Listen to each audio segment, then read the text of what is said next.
প্রিয় শিক্ষার্থীরা, আসসালামু আলাইকুম। আমরা ইংরেজি গ্রামারের আরেকটি নতুন বিষয়, নতুন টপিক, যেটার নাম হচ্ছে ডাইরেক্ট অ্যান্ড ইনডাইরেক্ট স্পিচ, যেটা তোমাদের কাছে ন্যারেশন নামেও পরিচিত। আজকে আমরা এই পর্বে প্রথম পার্ট আলোচনা করব।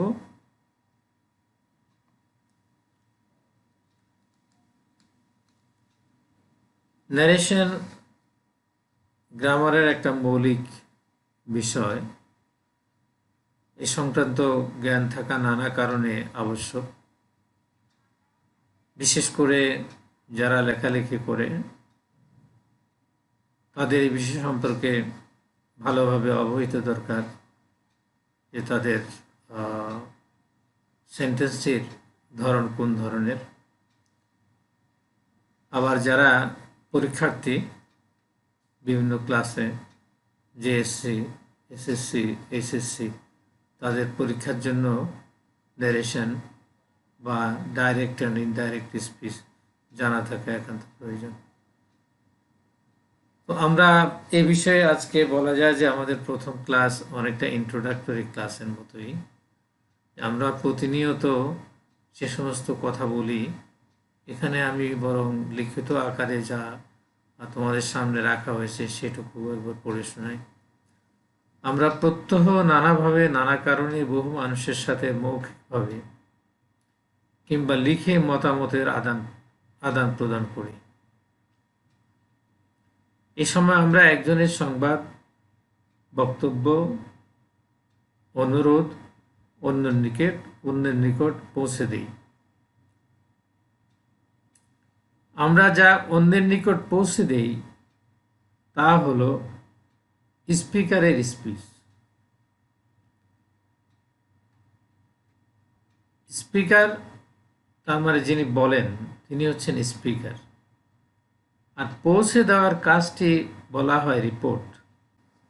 আমরা বক্তার অর্থাৎ স্পিকারের বক্তব্যকে, স্পিচকে দুভাবে রিপোর্ট করতে পারি। এগুলো হলো ডাইরেক্ট স্পিচ, আরেকটি হলো ইনডাইরেক্ট স্পিচ অথবা রিপোর্টেড স্পিচ। প্রথমটি হলো ডাইরেক্ট স্পিচ, দ্বিতীয়টি হলো ইনডাইরেক্ট স্পিচ অথবা রিপোর্টেড স্পিচ। এই দুটো কাজকে একত্রে আমরা বলে থাকি ন্যারেশন। একটি হলো ডাইরেক্ট ন্যারেশন, আরেকটি হলো ইনডাইরেক্ট ন্যারেশন।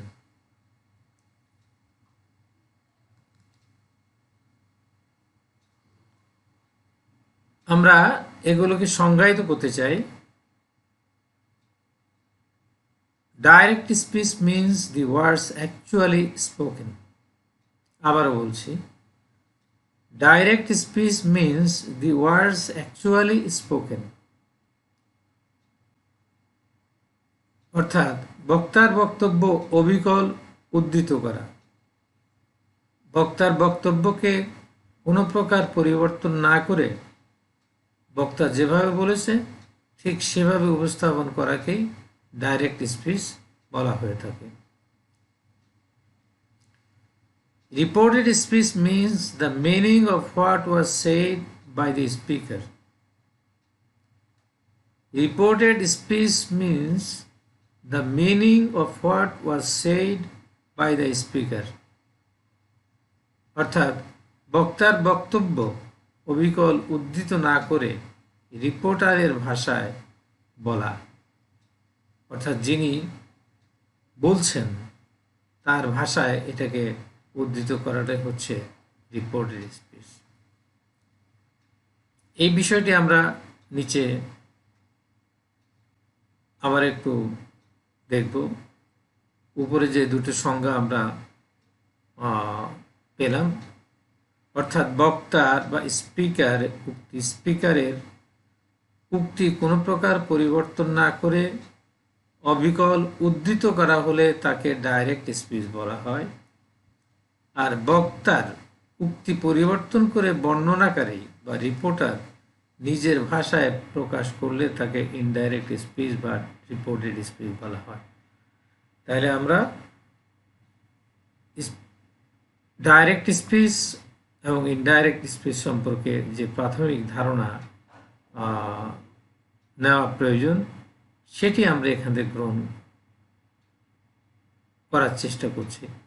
আমার মনে হয় ইতিমধ্যেই তোমরা এই প্রাথমিক আলোচনা থেকেই ন্যারেশন সম্পর্কে একটি প্রাথমিক এবং স্পষ্ট ধারণা তোমরা লাভ করে থাকবে। কি বলো, তাই তো? অবশ্যই আমি মনে করি তোমরা ইতিমধ্যে একটি ধারণা পেয়ে গেছো। Look at the sentences below. আমরা এই নিচের সেন্টেন্সগুলোর মাধ্যমে এই বিষয়টি আরও একটু স্পষ্টভাবে আমরা জানতে পারব। Sentence number 1, Shahed said, comma, I lost my pen within inverted comma. লক্ষ্য করো তোমরা, Shahed said, Shahed speaker, said এটাকে গ্রামারের ভাষায় বলা হচ্ছে রিপোর্টিং ভার্ব, যে ভার্বের মাধ্যমে রিপোর্ট করা হয়। এরপর একটি কমা রয়েছে, কারণ এটি একটি ক্লজ। এর দ্বিতীয় ক্লজটি আই লস্ট মাই পেন, এই ক্লজটি উইদিন দ্য কোটেশন রাখা হয়েছে, কারণ হচ্ছে এটা হচ্ছে direct speech.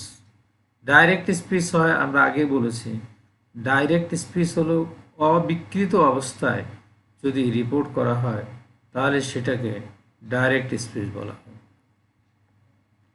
Sentence number 2, Shahed said that he had lost his pen. Speaker উভয় সেন্টেন্সেই শাহেদ, আবার উভয় সেন্টেন্সে reporting verb said, Shahed said। এখন এই শাহেদ said এর পরে প্রথম সেন্টেন্সে একটি কমা ছিল, কিন্তু দ্বিতীয় সেন্টেন্সে রিপোর্টিং ভার্বের পরের কমাটি এটাকে তুলে দেওয়া হয়েছে, অপসারণ করা হয়েছে।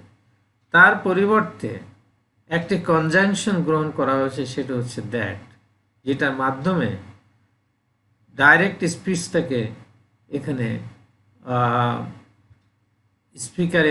স্পিকার এবং তার বক্তব্যের সাথে যুক্ত করা হয়েছে, that he had lost his pen.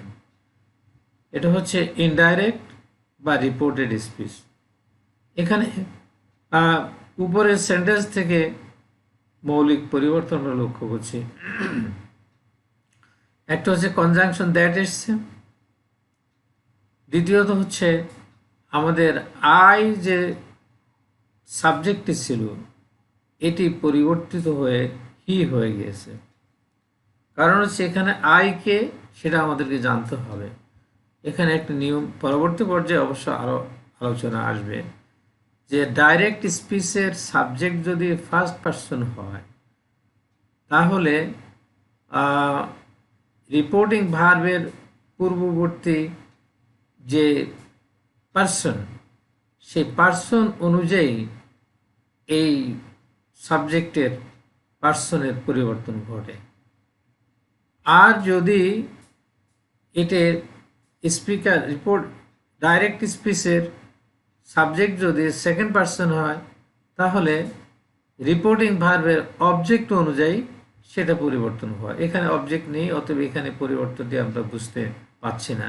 যদি এখানে শাহেদ অন্য কাউকে বলতো যে শাহেদ সেড টু রহিম অথবা ইউ মি, তাহলে আমরা বুঝতে আমাদের সুবিধা হতো। তো এখানে যেহেতু শাহেদ থার্ড পারসন এবং সিঙ্গুলার নাম্বার, তাই পার্সনের পরিবর্তনটা হয়েছে third person singular number he হিসাবে। এখানে আমি আরেকটি জিনিস লক্ষ্য করছি, উপরের ডাইরেক্ট স্পিচে আছে I lost my pen, past indefinite lost, টেন্সের পরিবর্তন, লস্ট ভার্বটা হচ্ছে পাস্ট ইনডিফিনিট। তো এটি এই যদি রিপোর্টিং ভার্ব পাস্ট টেন্স থাকে তাহলে ডাইরেক্ট স্পিচের ভার্বটি যেটা আছে সেটার পরিবর্তনের একটা লম্বা নিয়ম আছে, যেটা পরবর্তী পর্যায়ে আমরা দেখব। এখানে এতটুকু জেনে নিই, যদি এটি পাস্ট ইনডেফিনিট হয় তাহলে ইনডাইরেক্ট এটি পাস্ট পারফেক্ট হয়ে যাবে। এরপরে মাই পেন, মাই আমি যে নিয়ম বলছি সেই নিয়ম অনুযায়ী এটা পজিটিভ কেস। এটাও শাহেদ বলছে আই লস্ট মাই পেন, অতএব এখানেও শাহেদ কি বোঝাচ্ছে? অতএব এটাও মানে পজিটিভ কেসে শাহেদই হবে, থার্ড পারসন সিঙ্গুলার নাম্বারে। এখানে হি না হয়ে হিজ হবে। পেন যেহেতু বা এটা একটা বস্তু, অতএব এটার পরিবর্তন হওয়ার কোনো প্রশ্ন আসে না। অতএব আমরা এই পরিবর্তনগুলো আমরা এখানে দেখতে পেলাম। এইভাবেই মূলত ডাইরেক্ট স্পিচে পরিবর্তন হয়ে ইনডাইরেক্ট স্পিচ হয়ে থাকে। অর্থাৎ এভাবেই ডাইরেক্ট স্পিচ থেকে ইনডাইরেক্ট ন্যারেশনে আমরা পর্যায়ক্রমে একটা বিধিবদ্ধ নিয়মের মাধ্যমে আমরা যেতে পারি। এখানে কতগুলো মৌলিক জিনিস আবার আমরা লক্ষ্য করছি যে একটা আমরা পরিচয় পেলাম প্রথম সেন্টেন্সে স্পিকার যিনি বলেন, এরপরে হচ্ছে রিপোর্টিং ভার্ব, যে ভার্বের মাধ্যমে তিনি কথা বলেন এবং যা বলেন সেটা হচ্ছে তার স্পিচ, সেটা হচ্ছে ডাইরেক্ট স্পিচ হতে পারে ইনডাইরেক্ট। এখানে যেহেতু আমরা দুটো আলাদা করে নিয়েছি এই জন্য প্রথমে ডাইরেক্ট স্পিচের কথা বলছি, উইদিন দ্য কোটেশন যদি থাকে সেটা ডাইরেক্ট স্পিচ। সেকেন্ড সেন্টেন্সে আমরা যেটা ইনডাইরেক্ট স্পিচ বা indirect narration, Shahed speaker, said reporting verb, that conjunction. প্রত্যেকটা সেন্টেন্সের ক্ষেত্রে আলাদা আলাদা কনজাংশন আমাদেরকে এনে ডিটাচড সেন্টেন্সগুলো আমাদেরকে এর ন্যারেশনে পরিবর্তন করতে হবে এবং ডাইরেক্ট স্পিচটি পরিবর্তিত হয়ে নতুন রূপ লাভ করেছে। আই লস্ট মাই পেন পরিবর্তিত হয়েছে he had lost his pen.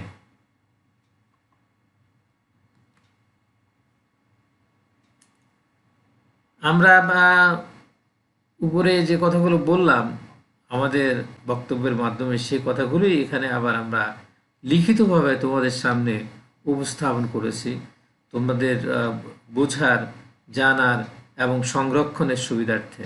সেটাই আরেকবার একটু পড়ে শোনাচ্ছি। উপরের 1 নং বাক্যে শাহেদের বক্তব্য অবিকল উদ্ধৃত হয়েছে, এটি ডাইরেক্ট স্পিচ এবং এটি ইনভার্টেড কমার মধ্যে রাখা হয়েছে। 2 নং বাক্যে শাহেদের বক্তব্য অবিকল উদ্ধৃত না করে রিপোর্টার তা নিজের ভাষায় প্রকাশ করেছে, এটি ইনডাইরেক্ট স্পিচ বা পরোক্ষ উক্তি। উপরের 1 নং সেন্টেন্সে ডাইরেক্ট স্পিচকে ইনডাইরেক্ট স্পিচে যেসব পরিবর্তন ঘটেছে সেগুলো লক্ষ্য করো। নাম্বার 1, সেইড এই ভার্বটি পরবর্তী কমা এবং কোটেশন মার্ক উঠে গেছে। 2 নাম্বার 2, রিপোর্টিং ভার্ব সেইড পরে রিপোর্টিং ভার্ব সেইডের পরে কনজাংশন দ্যাট বসেছে। অবশ্য দ্যাট বাদ দেওয়া যেতে পারে, অর্থাৎ দ্যাট না থাকলেও আন্ডারস্টুড আছে, এটা বুঝে নিয়ে আমাদেরকে এটা বাদ দিলেও কোনো অসুবিধা নেই। যেমন Shahed said he had lost his pen. Number 3, pronoun I হিতে পরিবর্তিত হয়েছে, আমরা বলেছি কেন হয়েছে। নাম্বার 4, রিপোর্টেড স্পিচের ভার্ব লস্ট পরিবর্তিত হয়ে হ্যাড লস্ট হয়েছে, সেটিও আমরা ইতিপূর্বে ব্যাখ্যা করেছি। প্রিয় শিক্ষার্থীরা, আমরা ডাইরেক্ট অ্যান্ড ইনডাইরেক্ট স্পিচের উপরে আমাদের প্রাথমিক আলোচনা বলা যায় যে অনেকটা শেষ পর্যায়ে আমরা এসে পৌঁছেছি। আমরা আশা করব যে তোমরা এই প্রাথমিক বক্তব্যটুকু যদি ভালো করে তোমাদের মনে, তোমাদের হৃদয়ে ধারণ করে রাখো, তাহলে পরবর্তীতে আমাদের পক্ষে ডাইরেক্ট অ্যান্ড ইনডাইরেক্ট স্পিচ বা ন্যারেশন বুঝতে সহজ হবে। কারণ এটি তোমাদের জন্য একটি গুরুত্বপূর্ণ আইটেম। সেটা ছাত্র হোক অথবা পরীক্ষার্থী হোক অথবা ভর্তি ইচ্ছুক হোক অথবা শিক্ষক হোক, যারাই হোক না কেন। তোমরা মনে রাখবে, আমরা আমাদের ন্যারেশনটা দুটো পর্যায়ে আলোচনা করব। একটু হচ্ছে প্রথমত আলোচনা করব ন্যারেশনের সাধারণ নিয়মগুলো। সাধারণ নিয়মের পরে আমরা আলোচনা করব detach sentence, assertive sentence, interrogative sentence, imperative sentence, optative sentence এবং এক্সক্লামেটরি সেন্টেন্সের আলাদা আলাদা ন্যারেশন আমরা করব। এরপরে জেনারেলি যেইটি এসএসসি এইচএসসি লেভেলের পরীক্ষায় থাকে প্যাসেজ ন্যারেশন, আমরা সেই প্যাসেজ ন্যারেশন আলোচনা করব এবং সেটি আমরা অনেকটা ব্যাখ্যা সাপেক্ষে আলোচনা করব, যাতে তোমাদের বুঝতে কোনো অসুবিধা না হয়। আজকে আমাদের সাথে ক্লাসে থাকার জন্য তোমাদের সবাইকে আন্তরিক ধন্যবাদ জানাচ্ছি এবং এর মাধ্যমে আমাদের আজকের ক্লাস এখানে শেষ করতে যাচ্ছি। আল্লাহ হাফেজ। তোমাদের সাথে আবার দেখা হবে ইনশাআল্লাহ। সবাইকে ধন্যবাদ।